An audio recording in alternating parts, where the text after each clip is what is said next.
It has begun!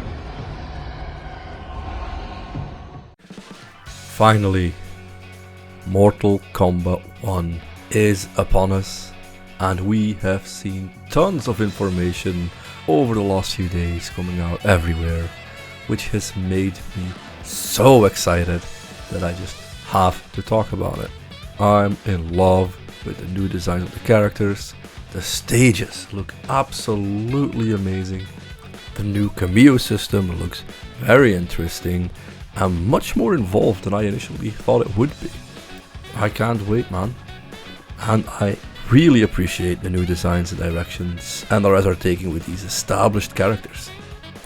Genuinely, if you are a Mortal Kombat fan, there is so much to love here. Tons of references to older games and their characters, and there's especially a lot of love and nods to older games and relations in these new movesets. So I really just want to talk about these specific designs of the revealed characters, not in a competitive way, mind, purely lore and aesthetics. And today we'll start by talking all things Sub-Zero.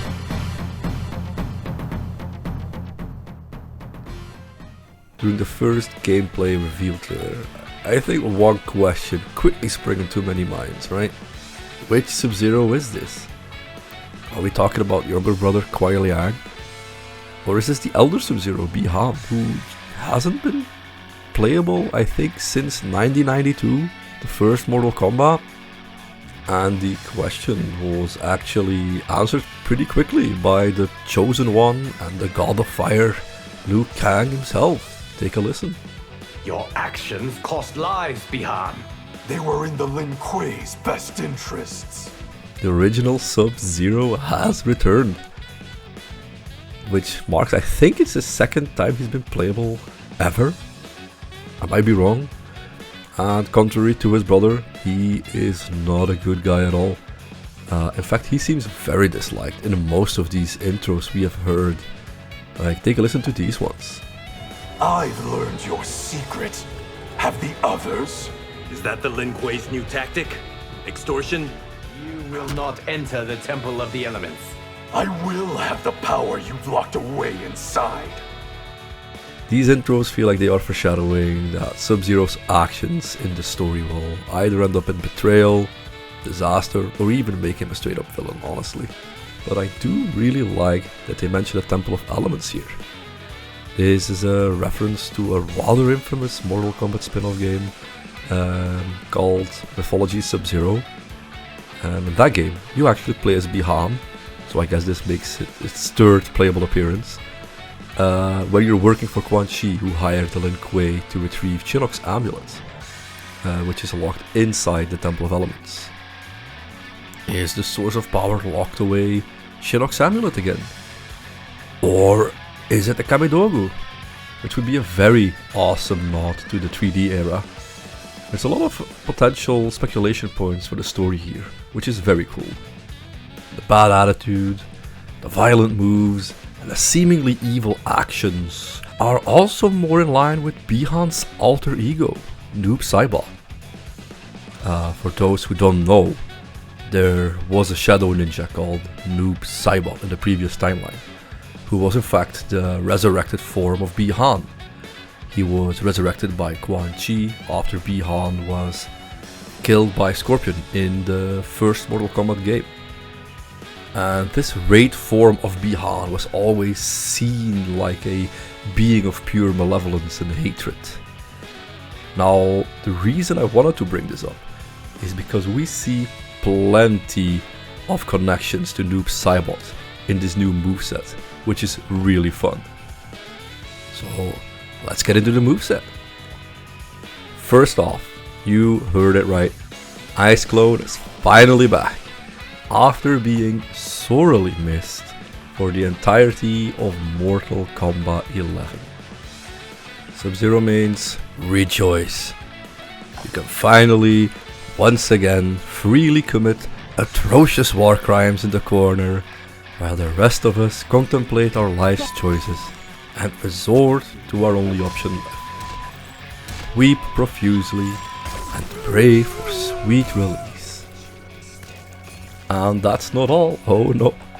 Sub-Zero is now capable of enhancing his Ice Clone to summon 3 Ice Clones and set up for some potentially very cool combos and setups. And it's also a pretty kick-ass reference to the Street Fighter vs Mortal Kombat 3 video.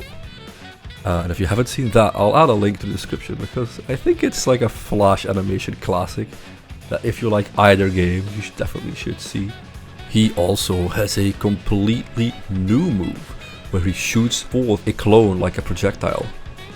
I believe you can hold this move as well, which could have some very interesting applications if the properties of this move actually change depending on how long you hold it.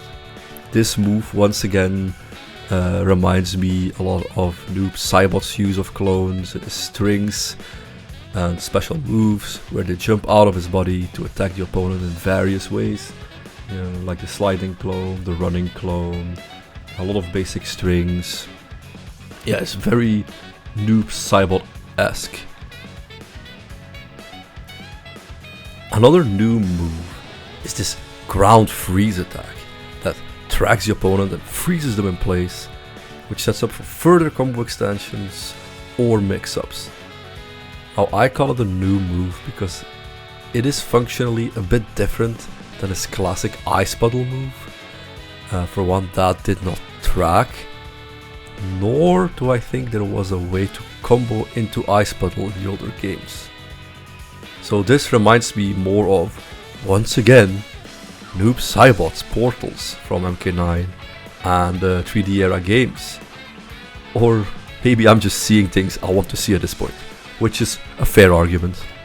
And finally, the last special move that feels like it strengthens this link with Noob Saibot is a meterless launching dive kick. Now granted, this could also just be a reference to Mortal Kombat 9's Cyber Sub-Zero, which has also had a dive kick. But to me, the pose is different and the angle of this particular dive kick seems much more in line with Noob Saibot's clone dive kick from Mortal Kombat 11. Especially if you look at them side by side, they both nearly do the same animation, they strike the same pose, the angle is very similar. So to me that seems like the stronger resemblance. Of course, all of Sub-Zero's fan favorite classic moves are all there. You still have your ice ball that freezes and meterlessly sets up for a combo. His slide seems as annoying and vicious as ever, now impaling you with a spear when it connects. Very cool stuff. And for his strings, he also seems much more vicious and gnarly compared to what we were used with Kuai Liang. While Kuai Liang made weapons out of ice, Bi-Han just smacks you around with a skull attached to a spine, which will launch you for a combo, of course. He has strings where he forms spikes covering his hands, stabbing you with them. Bottom line is, it's a really cool version of Sub-Zero, who nearly combines everything Sub-Zero has ever had, and it looks very fun to play.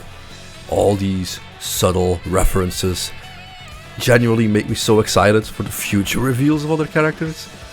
If they are all crafted with as much passion and care that we see with the characters that have been revealed so far, and this truly has the potential to be one of the best Mortal Kombat games ever made.